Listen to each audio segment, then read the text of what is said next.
when you integrate a dissociative system, you have to learn that nobody loses in that merger.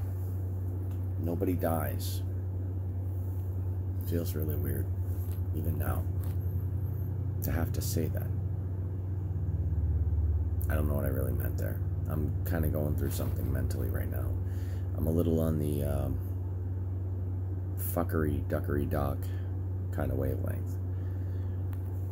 I'm dissociative, or at least I was. I had dissociative identity disorder because my mother brutalized me, and I was raped at least twice by men. I had some terrible things happen to me. Between 4 and 7, my mom was severely abusive, to the point where she put these scars on my finger with an iron. On my right hand, her being Catholic, brilliant. She was a typist at the Pentagon and the Patent Office in the U.S., which at the time wasn't really a place that a woman would end up, unless she was brilliant. I mean, they needed high-end secretaries and all, but they chose the best and the brightest, period. People who could have done the job of their boss, because they pretty much did. So my mom was super brilliant and schizophrenic and Catholic as fuck. And she thought I was the Antichrist because she made sure that my gematria of my name added up to 666. This is kind of crazy lady, working in crypto, Pentagon. Secretary is a good cover, don't you think? Who knows what she really did, but my dad met her when he was in the military. He's a Marine, and he had to go to the Marines or jail because he was stealing cars. Trickster. Also an alcoholic and an abusive dude. Sweet guy when he wasn't in his monster mode, but a sweetheart who had a heart that was broken when his wife went crazy, the woman he loved incredibly deeply. They met at an officer's bar near Fort Belvoir. Belvoir. I've never been there, and I've read it, and I mispronounce things once in a while. But I was in the National Spelling Bee, and I always see the words before I read them. It may very well be on the spectrum. Like, almost certainly. My son is. I mean, isn't that part of what that spectrum's for? Intellectual something. Evolutionarily speaking, you know, flippers on the beach as we evolve. Well, regardless, my mother and my father met because my dad was using his get-out-of-jail card during Vietnam, apparently. Got out before the war. I don't know, at the end of the war. He didn't have to serve in Vietnam, but it was because of that push with the draft he had to go in. And not always super clear on all the details, but I know the map of the territory, okay? And right now, like I said, I'm integrating a part I call the ace, the brilliant man, with my schlub composite that I put together painstakingly, by the way, since my marriage ended. Anyway, he tried to woo her and she wasn't interested. Maybe she wasn't allowed. But somewhere along the way, it worked. And they got married. And she was like at least many months pregnant with me by the time they did. But I was born on a military base. Boo bitty boo. Don't worry about the weird part. My mom's super brilliant. My dad was a military dude. And he used to drive cars for the base. Even occasionally having to drive to the White House to drop off a dignitary. So yeah, Fort Belvoir is where they do a lot of DARPA shit. It really is. I'm not going to worry about that part. And I don't think you should either, because it's kind of crazy, right? But let's say, way back, people got smart, and they learned how to control others with the smart stuff. They'd still be doing it, wouldn't they? Especially if they could find a way to hide it and use bread and circus and both sides against the middle and other great tactics of bullshit artists. Say the first bullshit artist who said, "Put me on the top of this pyramid and worship me." That never would go away, no matter what we did via our wars and other breads and circuses. So anyway, I'm going to stop pretending I'm not as smart as I am. I had to hide my intelligence and leave myself with a baseline level of, I can make it No matter how hard I need to, I'll try, and boopity-boop.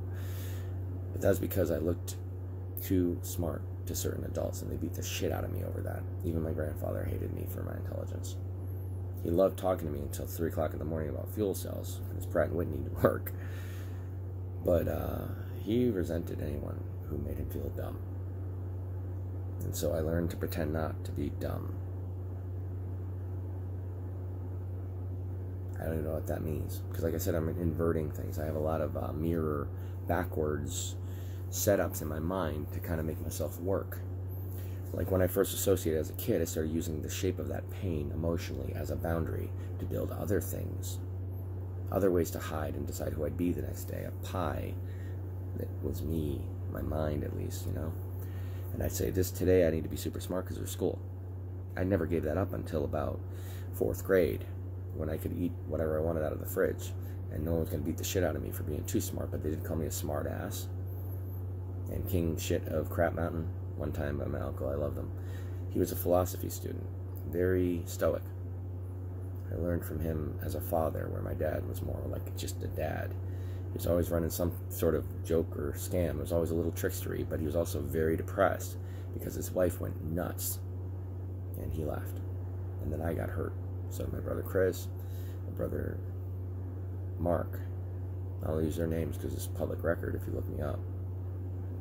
Well, Mark was about 2.5 years old, and he had the distended belly of an Ethiopian child. He had a full diaper at all times. He was still in a diaper. My mom was schizophrenic. She was lying down naked on the floor, and I had previously in the past few days walked in on her while she was strangling a cat because she thought it was possessed. This was a while after she had hurt me. Before my 7th birthday, she'd already done this, put an iron on my hand when I pushed my brother Chris off a couch by accident by jumping on the couch too hard. He fell off and hit his head. This is in my stupid graphic novel that I wrote in 24 hours. And all the parts that I had at the time helped. We were working on getting back together so I could be my full self because it was safe. So I am Satoshi Nakamoto. I was in the National Spelling Bee. I've done a bunch of shit, and if you look on academia.com, I'm frequently cited for certain spiritual writings, just because I write about like Islam and the Middle East and a lot of the mysticism, such as the whirling dervishes and the Kabbalah stuff. I'm very fascinated by the ancient world's take on this knowledge that we all have. P equals NP, consciousness is primary to matter. These are experimentable truths. Call me a Dunning-Kruger effect victim. But we know which end I'm on, don't we? When we really look at this math that I'm about to publish when I'm fully integrated, I have to divide 2 by 2 and I'm fine. Not very hard for a mathematical mind like mine. Oh yeah, people who knew me, oh, I suck at math, I used to say. I do suck at it all day. And I always put multiple meanings into things, and that was a nice little oof, but I felt it somewhere in me, and so I was being authentic. But there's so many different things going on in my head that I often let people think I'm an idiot. Best place to hide is the back of their mind, where they're forgetting about you. I'm done sitting down, I'm done lying down, I'm done pretending I'm not who I am. I'm going to change the world instead. Why the fuck not? I used to think the world wasn't worth it. People hurt me were evil, but they're mostly just stupid. Surely, just stupid people. Even though there's no such thing as a non-genius, if we weren't limited artificially. Think about this. Imagine knowing that everything you think you are. Just someone else decided you weren't. They turned your virtue into a weakness. And eugenics is one way, surely. But so is genetic engineering nowadays. There's always been this drive to create the perfect slave society. People who just sit there and watch the Super Bowl. I don't like sports, so let me use that for a minute. I love games, so call it a game and say I love you. Let's say they want you to go to Walmart, go home, go to bed, take some beer. Take some beer for you. All these chemicals will keep you nice. I know it sounds crazy with a conspiracy theory, one might say. Proof's in the pudding, buddies. Truth was occluded by ridiculous stuff, on both ends, by the way. good guys and bad guys. Very few bad guys, because all hydras resolve to the same asshole eventually. Spend about 10 minutes. People are not noticing this because the blinds are still up. But I'm about to open the blinds for people. Spend my whole life. Before I knew that I'd find the one I loved. I'm hiding my teeth because they're fucked. I'm going to get these fixed. Because it's time to come in from the cold. It's time to stop wearing the hair shirt I've chosen to wear to give myself at least enough dignity to accept that I hadn't succeeded. And also that it was like somehow meaningful to pretend I'm not who I am. Well, a lot of us are going to stop pretending. Kind of all at once, I hope. But I'm sending up my signal, and I've got my torch. It's out. There are other people in play. Though I was Satoshi Nakamoto, I was just a proof of concept kind of guy. I wrote a shitty program, really, that did the math right, except for the actual computationally difficult problems. I'm not a programmer. I'm just a guy who picked up enough programming by cramming to get a proof of concept out. So I'm the first Satoshi Nakamoto. It is my D&D character from 2nd edition. I never played him, but I wrote him. I knew who he was. And I studied Bushido, and I loved it. Never played him until I did play him. The blockchain is based on a game mechanic from my game. Better understood by now, but it was based on the letter Dalet in Hebrew. Door, trigger, block. With a reaction. So I've always planned things in multiple ways. And my life, if you read it as a truthful series of events, would prove P equals NP. Because that's how I succeed. That knowledge that was intrinsically true. Non-polymony. Like I said, I'm fucked. I'm working through something. It's literally shifting a little. It's trying to come back together. And as I talk and tell you my truth, as this part of me I used to call the ace, the one who always did it right and I didn't know how, didn't remember how. He's the one doing most of his talking, but we're integrating here.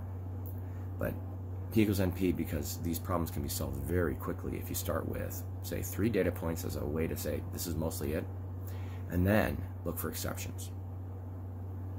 That way, and you understand these branching choices are very much like running through a dungeon and also exploring a landscape. And there's also great metaphors that anyone can use to apply these things, and this math can be taught to children. But why was that hidden? That knowledge. Why were we blinded against this? Why were these fields of knowledge, such as poetry and mathematics, considered so damn separate? Who wanted it that way? But who already knew they weren't?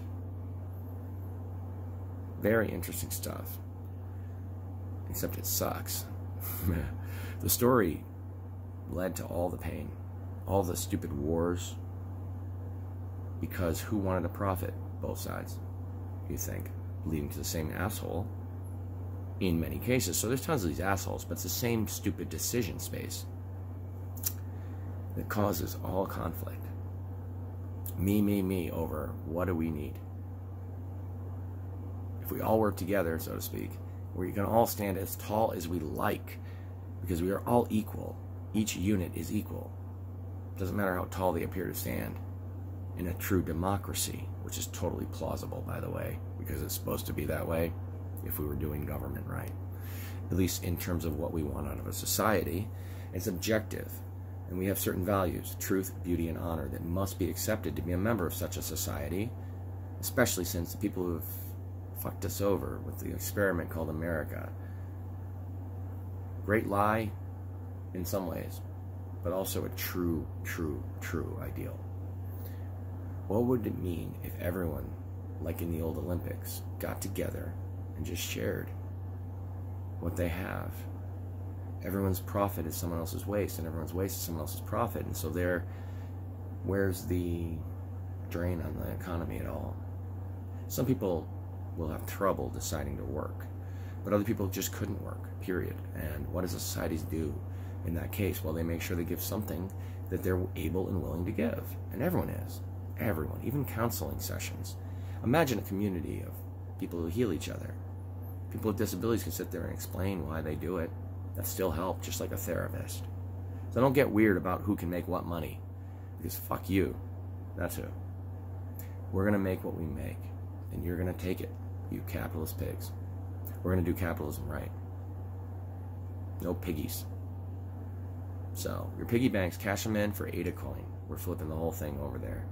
It's going to be beautiful and glorious. It's going to be more like cherry blossoms falling than demolitions and demolition derbies. You're going to be so glad at how smooth this thing is.